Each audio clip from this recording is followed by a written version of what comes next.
Hello, everybody. Hello. Hi. Hi. Hello. We don't always use a mic, but we are. Oh, it's so echoey.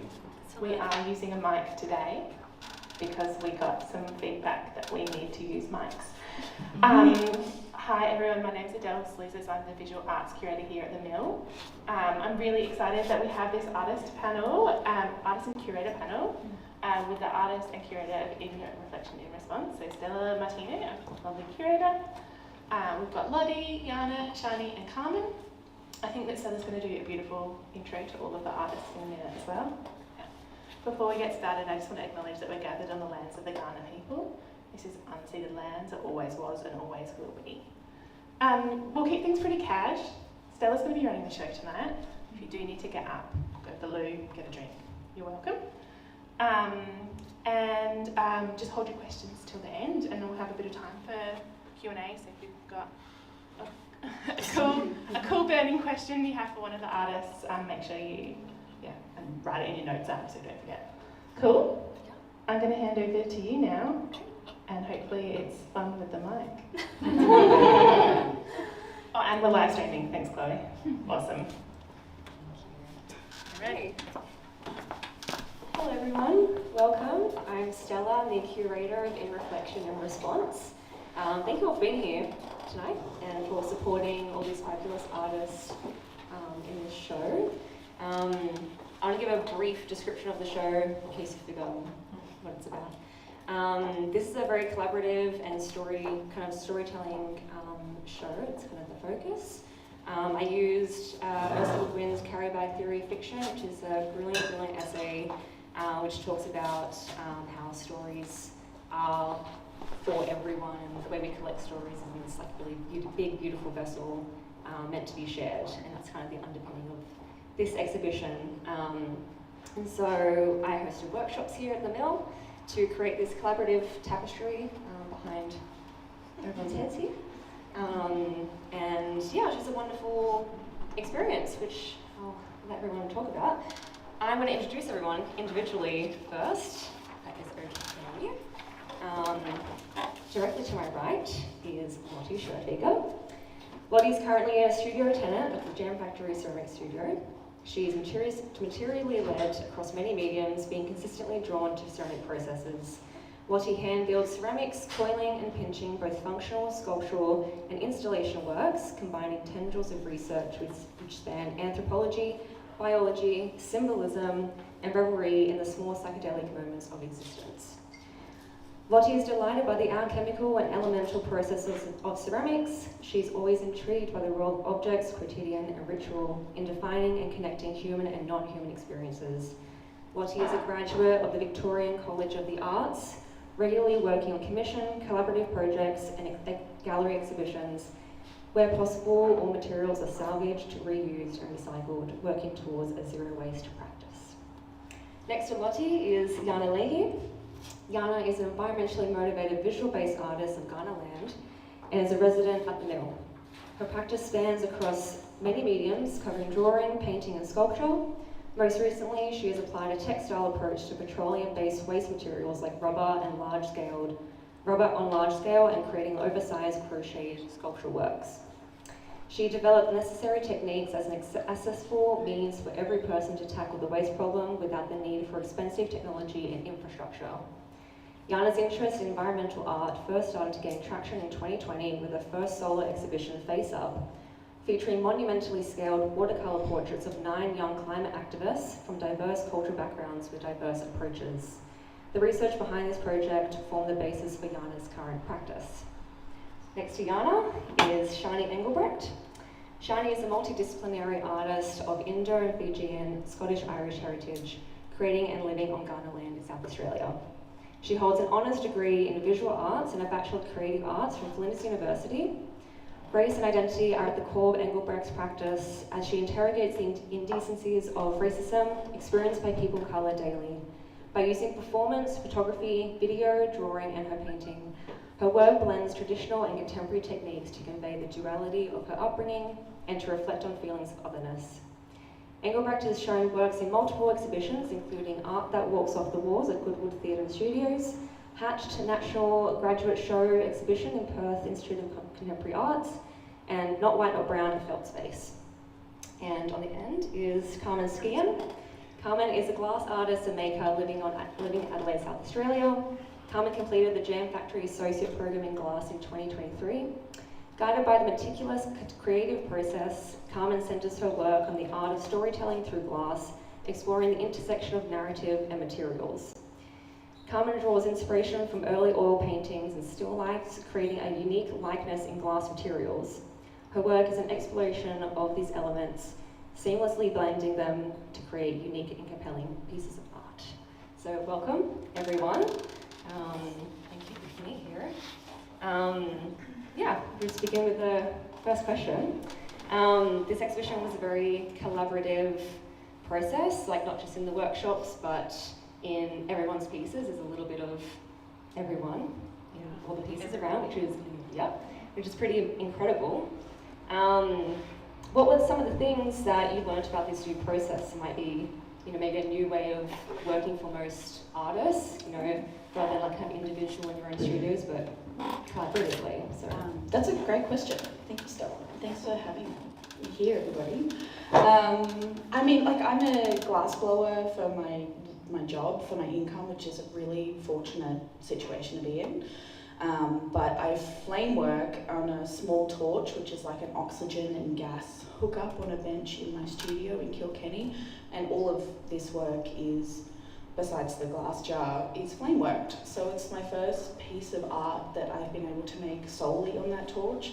So I really got to experience what that takes, the timelines around that, like the new techniques that I wanted to try. So that was a huge learning experience, and also a great opportunity because it was so intimate between the group sewing together and working together. The intimacy in my practice also reflected on the torch because you work alone comparatively to glass blowing. So that was probably the biggest takeaway, was the interconnected community, kindness and time shared, but also to take that into my studio was really valuable. Hello. I actually collaborate a lot and often, especially in bouncing ideas off and then in some ways just sharing the exhibition space, sort of as like cross-pollination and motivation to get your work out there and stuff. But having the facilitated workshops and the sense that we were sort of forced into making something together with an unknown outcome. It was kind of scary to relinquish control over what and have no objective outcome, no limitations, where a lot in my practice is setting arbitrary or limitations based on the idea that I'm investigating and then working within those parameters. So it was really exciting to sit together and spend that time and then actually make something that I think we all really like, and you sewed it together so nicely. And to have the curator as part of that process as well. So you came to my studio and did all the work with us as well. And that was really good. That was really nice. I haven't been in an exhibition where the curator's been so involved. Like having a friend and a colleague, but also a professional around us. That was really valuable. Thank you. I guess it taught me to be like a bit more brave. I remember being in Lotte's studio and there were all these like textures and things, and I was like, I'm scared of making it look ugly. But like even just having all of us together in a space, I was like, I can try like a new texture, or I can try and make it messy and put like tendrils and weird things on there and be brave. And everyone was like so uplifting as well. So yeah, it was a nice experience.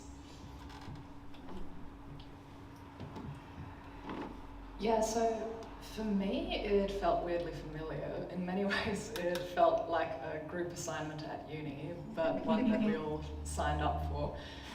And so for me, there was that whole thing about the time limit and really having to pick something, because my mind working the way it does, I immediately had 1,000 ideas and just had to prune it back really savagely, which Stella was very helpful with as well. So I could sort of have my little flap about it and go, Stella, what am I even supposed to do? Is this enough? So there is a bit of an anxiety about it, which Shani touched on, I think. And yes, very much the way we bounced off each other as well. Certainly the visit to Lotte's studio was a bit of a revelation, because we actually all got to have a hand in at least, well, yeah, in both of the pieces really, both the vessel and the other piece, because they click together. So I feel like I'm going on a little bit here, but mostly it's just the way we all took a little bit of each other for our work. I feel like that was the most unique and rewarding thing about this experience.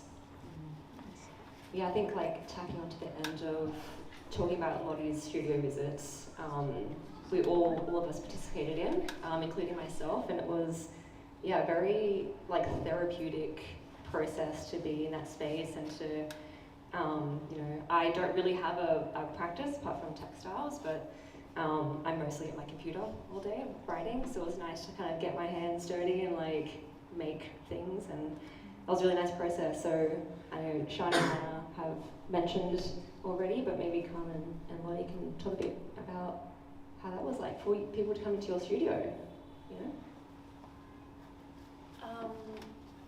I always, from the very inception of being invited to the show, thought that the way I was going to integrate the other artists into my piece, which was sort of the brief, was to actually have them physically come and add their touch to the clay, because that is one of the beauties of working with ceramics, is that tactility, and the reason I'm drawn to ceramics is the meditative, wonderful time of actually building the pieces. The main piece that was going to be the feature was this vessel, and that was also relating to the carrier bag of fiction, this porous vessel that we were all sort of taking pieces away, cutting the pieces out from and smoothing and creating sort of, it's based on like deep sea sponges and other sessile sea creatures that have a lot of surface area to catch a lot of morsels of food. So even though it's got holes in it, it's actually got more surface area to catch more stories and more of our experience. And we always knew we were going to push it to its limits, and in fact we did, and it's collapsed. The bottom of it went back in the recycle bin, but we kept what we could. And the beads that we made together, some of them are made from the offcuts, straight from the piece, and then other bits of clay around the studio. That sort of was the auxiliary work, which is stolen the limelight from our broken dreams, our shattered dreams. But I really enjoyed the workshops where we were working on the textiles together in this space, and then being able to invite people into the studio was to get that one-on-one, more intimate knowledge of each other.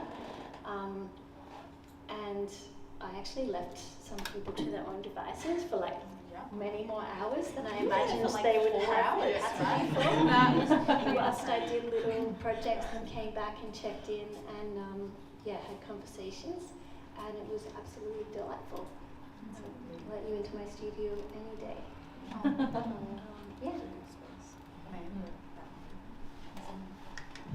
This chair makes a lot of noise.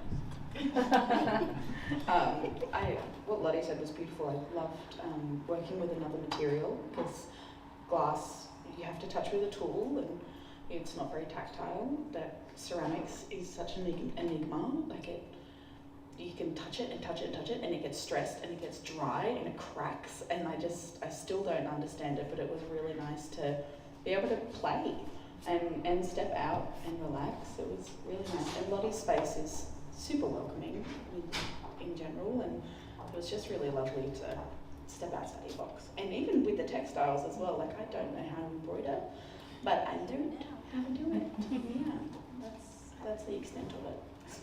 No more. Yeah, amazing. yeah, so much of this exhibition is about the importance of storytelling, and all of you have created such beautiful works and tell such incredible stories. And I love you to speak more about how your stories translate into material and medium. Maybe Shani can start with something like that?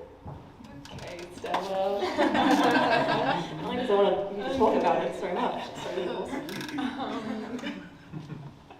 So my work is like about a journal that I got when I was 12 in Fiji, and ever since then I've been writing at the end of each year a letter to my future self, and it spanned across like I reckon like a decade of me just writing to myself.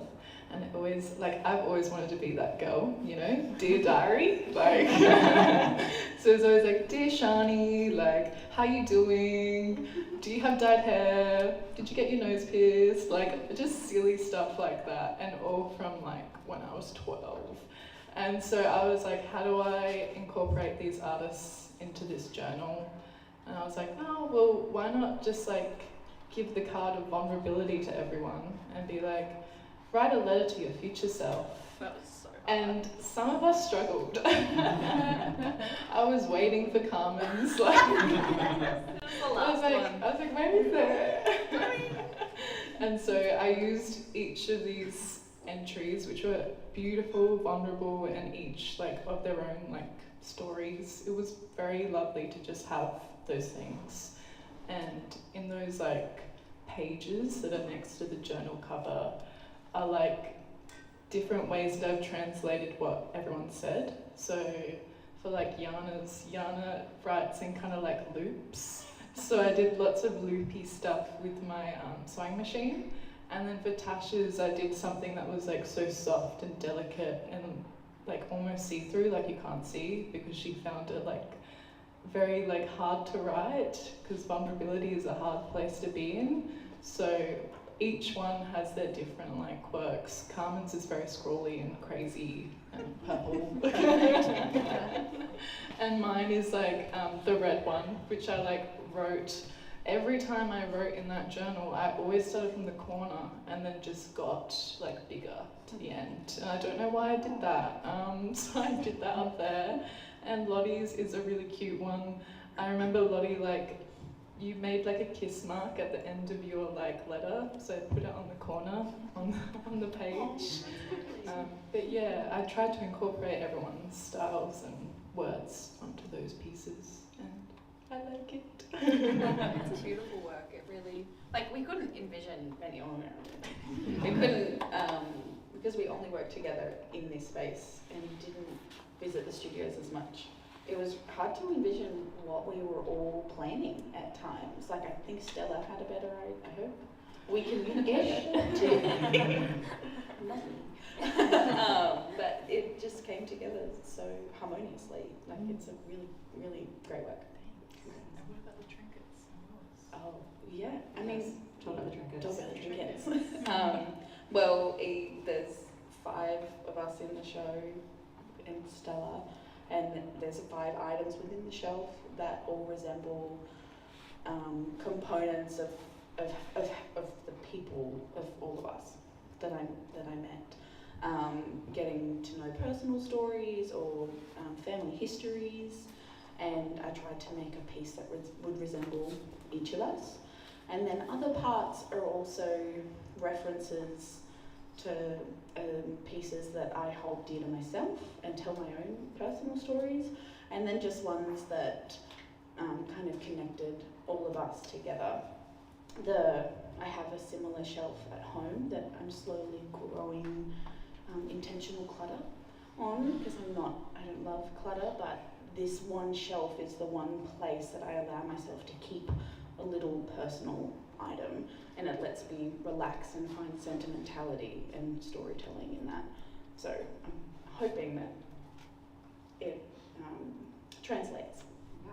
Yeah. I remember you saying in one of the workshops that I think it was your mum told you that someone's bedside table can tell you so much about a person. Yeah. And I feel like this is like such a great piece for that.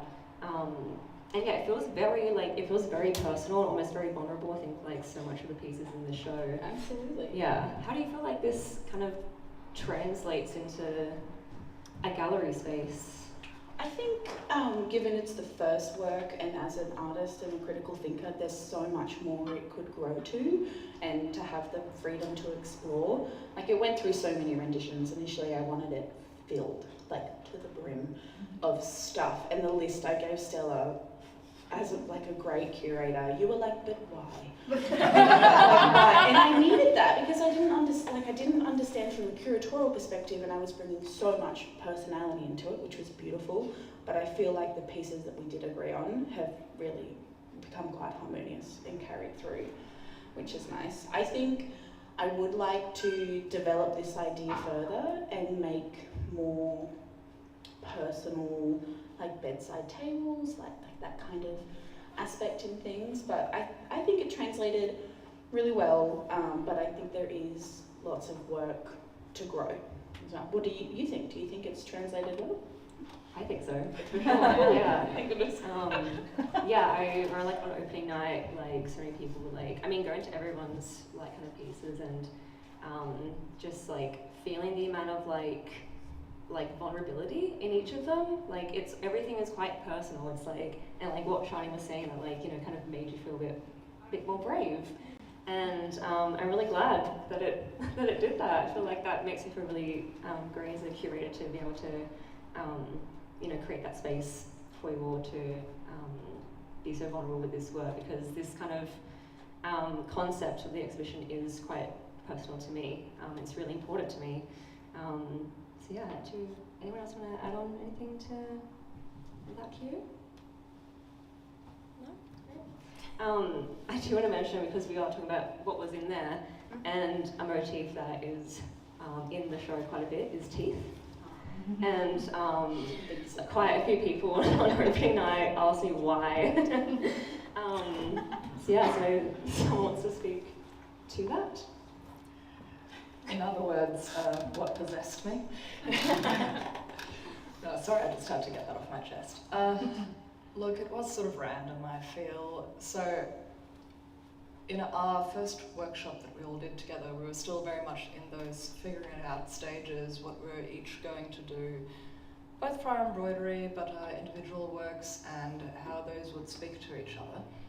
And one of the conversations that we had quite organically was about our respective experiences with wisdom teeth, which can range from the not too harrowing, which it was in my case, to the downright traumatic. And somewhere in that conversation, I think Carman mentioned that she had made some glass teeth, some of which had little bits of viscera attached to them, and that people absolutely hated them. See, I was going to say that she said it gleefully, but then she gave us a demonstration of that. And honestly, that just got me curious, because I was in crochet mode, and I just immediately thought, ooh, could I crochet a wisdom tooth? It's a reasonably complex shape. I want to know. So that's what the largest of the teeth is. It's just me working out the pattern. I didn't even expect it to be on display. And then it just sort of made sense to do 5, because there are 5 of us, 5 separate experiences. And I just like the wrongness of there being 5 wisdom teeth, considering that each person generally has 4 at most. And I may have taken a little bit of a witchy pentagram approach to it as well, as can be seen in my lace piece, though maybe it doesn't immediately get to that. But yeah, so my interventions with each tooth were very much about our respective experiences with our wisdom teeth, which I think answers the question, in my case at least. Yeah, definitely. And for context, Yana creates like really big kind of sculptural work, so this was a little bit of a challenge for you, this whole process. Do you want to speak a bit to that? Just in terms of working tiny, you mean? Yeah, working tiny in a different sort of like material maybe as well. Oh, I suppose. So here's the thing, I'm actually I've long been comfortable with working tiny. I'm very, very short-sighted, but in terms of close-up vision, I'm pretty sure mine is better than most. So if I take off my glasses, I can focus on a point that's closer to where my eyes cross over. So going tiny actually feels quite natural to me, and I don't know, maybe I'm just a creature of extremes. So previous works, you know, I was crocheting so big that a hook was completely unnecessary and I would just reach through entire loops just with my hand. And it was just kind of a refreshing change to go, right, now I'm crocheting with a hook that's pretty much the dimensions of a needle. It balanced me out, I think. Yeah. Yeah, amazing. I'm curious, is there anything from this whole process, like the workshops and working collaboratively, that you might put into your future practice, or like something you want to start to do? I'll have to talk.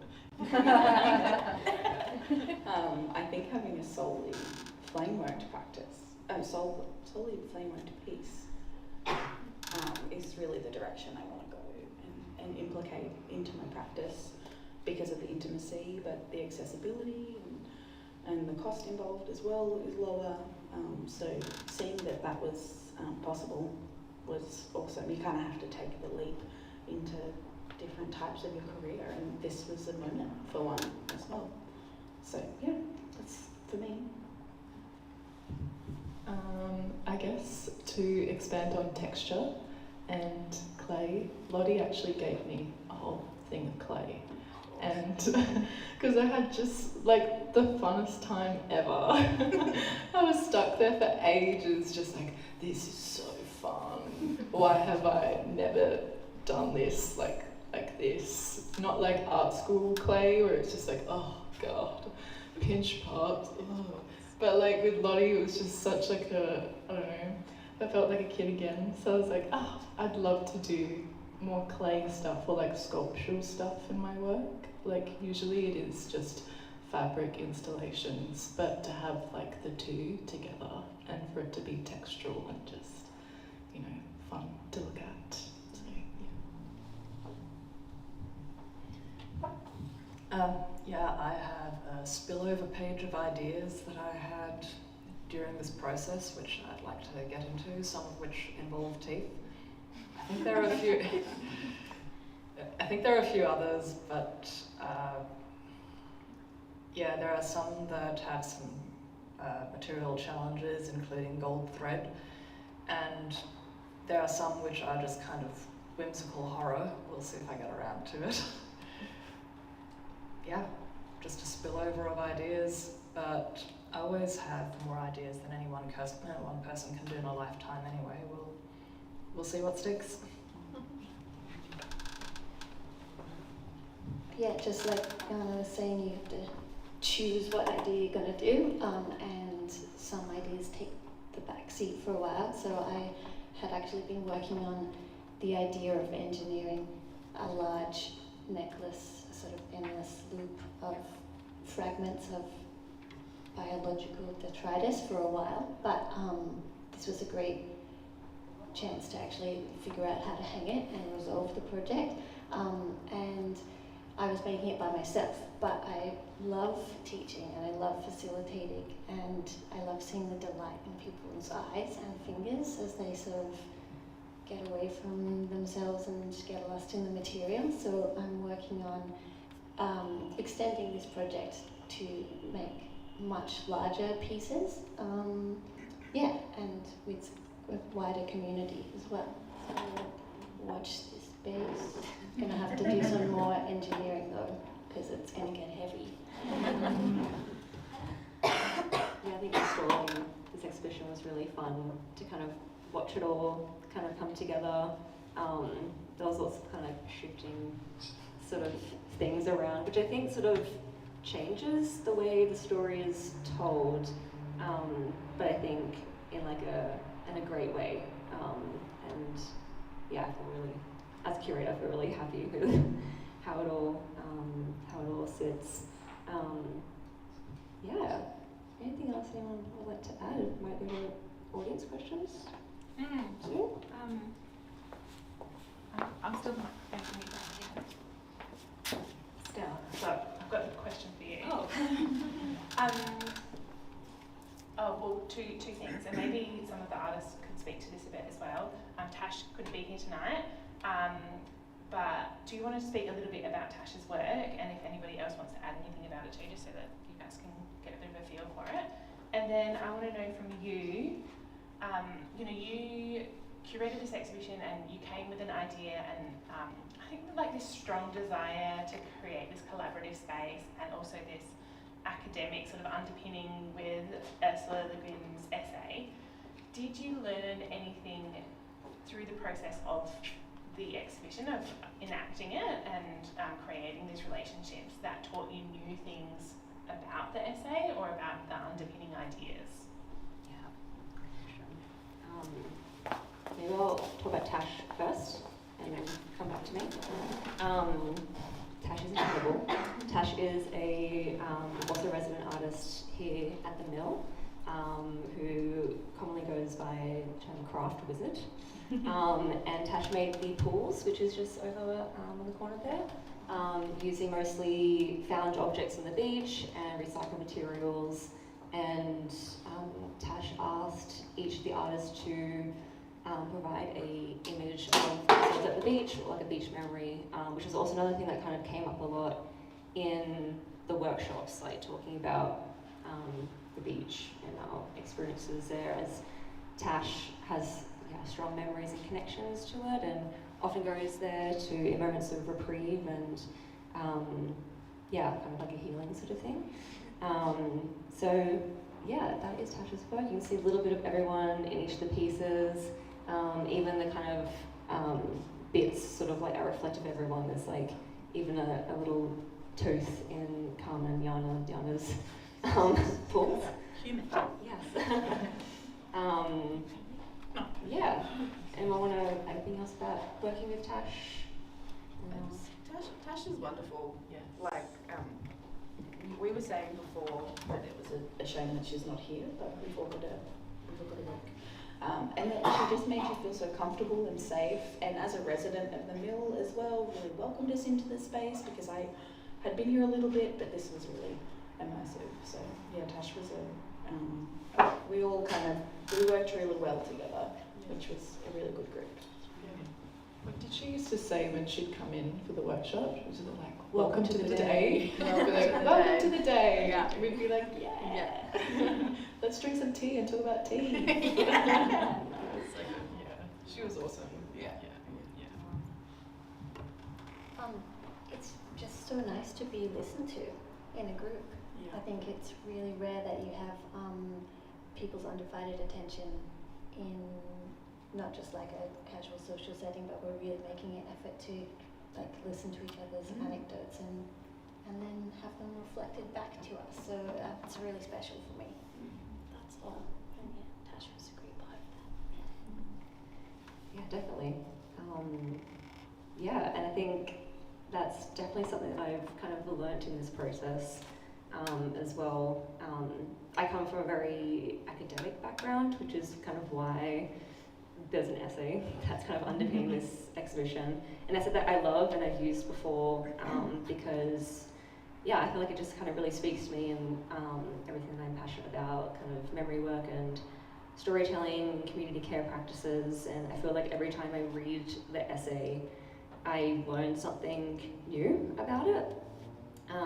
And similarly to this exhibition, I've applied this essay before in another sort of like collaborative exhibition where we made a group quilt. It was like 6 of us, made it in Finland, and we talked around this big table, stitching and telling stories, and to kind of translate that from a different group of people, a sort of a different project across the sea over here, and then kind of me facilitating that was like different, but also just as rewarding, this is also like probably it's the second exhibition I've curated here in Adelaide, or really kind of ever, and in this sort of scale. And so I think there was a lot of like personal growth, I would say, in terms of like leadership and kind of finding my voice as a curator. I feel really lucky with this exhibition because I feel like everyone is my friend. And so having meetings with everyone individually and in the workshops, it felt really just like kind of lovely and quite easy. And like Carman was saying, I was just like going through a list and being like, no, why?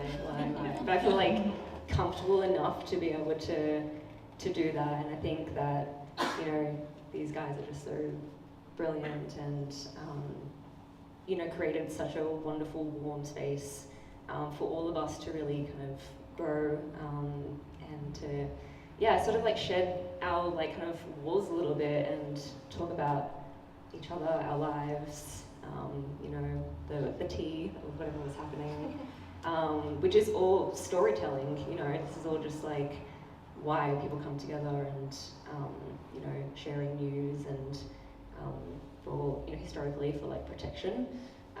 And it's sort of like kind of grown and expanded from that. And I think it's been a really wonderful thing. So yeah, kind of answer the question, I think. Lots and lots of wonderful things. Can I say about you? You can. Most curators I've worked with, they come to you and they say, I love this piece.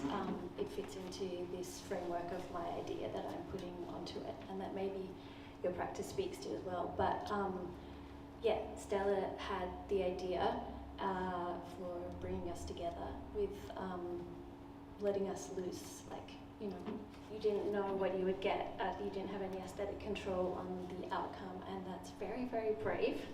And yeah, it's really great to have that faith in the artist to deliver something that will, you know, fit in.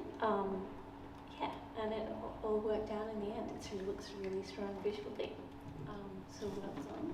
Do you want to talk about Le Guin? I think Yana wants to say something first, and then I can. Yeah, so just want to bounce off what you said there. The fact that Stella didn't have any aesthetic control over what would happen. I wonder if that's where a lot of that vulnerability came from, because we were all kind of working from scratch on a reasonably tight timeline too. I don't think any of us, well, maybe Lotte, but I think I certainly didn't know what I was going to be doing. I think those ideas just changed so much as well. Like, and the more we got to know, the more we got to know each other, the more we learned as a group. Like, we could have kept going easily and done the work, you know. Like, it was so enjoyable that, yeah, we could always have ideas. And we're also all creative, so we're all creatively thinking and we're all challenging each other and talking about our work. So yeah, I think it could just go on. Yeah, and you're so right, like in the workshops, I feel like I could see like the way everyone kind of like developed their own individual works over time. So everything was like taking over. But I think it was like in the talking about it, like with each other, it kind of like helped everyone bring their works to life. There was lots of just having faith in the curator and the friend, and faith that we all have a physical connection, but can our art connect as well, and can it carry across and translate and communicate? And it did. Yeah, it did. Pretty happy with that. Thank God. Just also the fact that there's this institution and Adele and a budget and you know, a curatorial, what's it called? Rationale? Just that you got, you know, the chance to curate this exhibition. All of that is sort of rare and unusual and very exciting to me. So it's very nice. Yeah. Le Guin. Must talk of Le Guin. Must talk of Le Guin. Le Guin, Ursula Le Guin is a fantastic writer, mostly writing science fiction, or like speculative fiction almost, kind of like Octavia Butler adjacent. And she's just like this wild, wacky woman, and I'm completely in love with her. Yeah, she just writes really amazing things. Like she's so knowledgeable and I've actually not like read much else from her, like not her like fiction. Controversial. Don't tell her. But yeah, she was such like a figure when I was studying my masters in Finland. I focused on art and ecology, and yeah, she comes up a lot with kind of Donna Haraway and Octavia Butler and Sylvia Federici, who all kind of grouped together as these like pioneers of like storytelling in like very different ways, very like feminist ways, like so straying away from like the hero story and focusing more on the kind of the people story, and yeah, kind of as a community sort of like practice. Yeah, it's just wonderful to do that. I love her. I've read all of her books, and in fact another writer, Judy Anir, has written about my work through the lens of the carrier bag of fiction, so I was immediately like, yes, I will do this exhibition. And Ursula Le Guin has a background in anthropology, and so when she's writing these narrative epics on different worlds, or on a series of different galactic empires interacting, she's really talking about creating new symbols and new meaning for those symbols, and I think that's what we've all done with the sharing the stories. Then we've created all of these new meanings for different symbols that we've repeated throughout. So it worked out very nicely, and you should all read her Hainish cycle. Great answer. Did you want to say something else? Yeah, you know what? So, You just have a mic, so it's all. I do, don't I? So the carrier bag theory of fiction was actually on my to-read list anyway. I had started to read it, and then this thing sort of fell into my lap and just underlined that whole thing. At that point I had read one Le Guin book. I own a few more. One I've started to get into, and it's a bit of a treasured possession. I'm going to give a quick shout out to the Orchard Bookshop because I've gotten that one from them. It is full of handwritten annotations from its previous owner, which make references to Taoism, and every now and again it's just this very rich little treat to read this very thoughtful book with these additional thoughtful notes from a person whom I don't get to meet, but there is an intimacy to that, and I think maybe I carried some of those thoughts forward into this exhibition as well.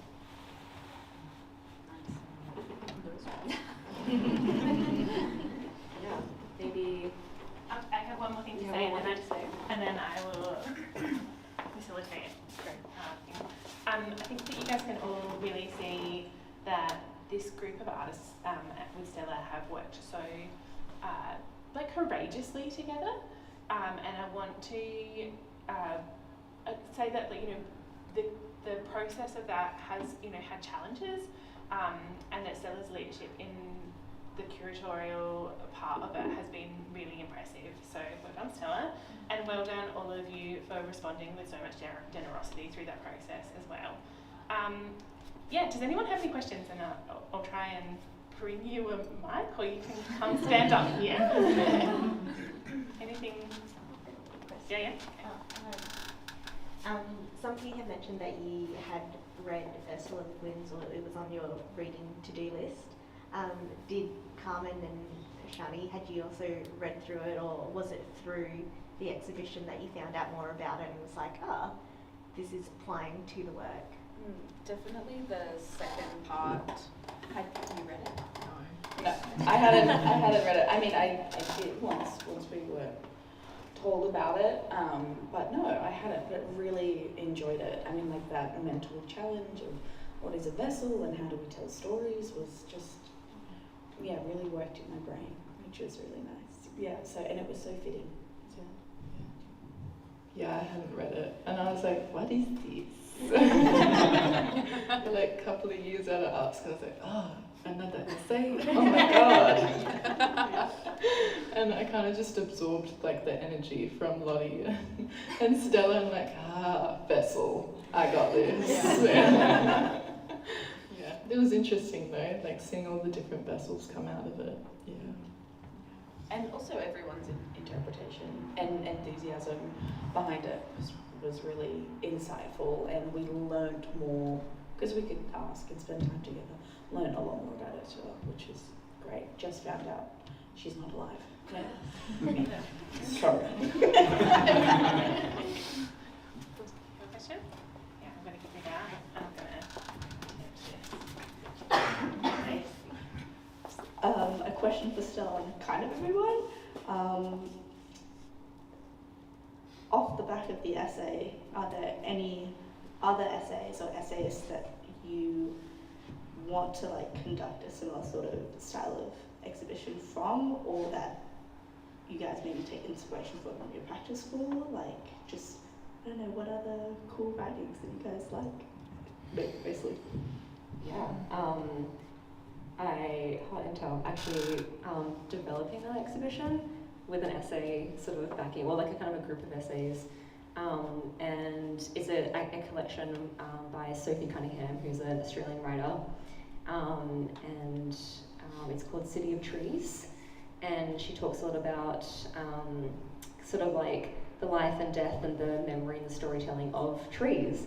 So it's very kind of like off the back of this sort of exhibition about storytelling, and kind of brings in my kind of research into like memory work and phenomenology, a bit more so, and also kind of, yeah, like land memory, like placemaking. So I'd recommend that, City of Trees, fantastic. Sophie Cunningham's an interesting writer. She also wrote a autofiction book called This Devastating Fever, which is very interesting. I would recommend, other essays. Anyone else? A question? Donna Haraway is great as well, just in general.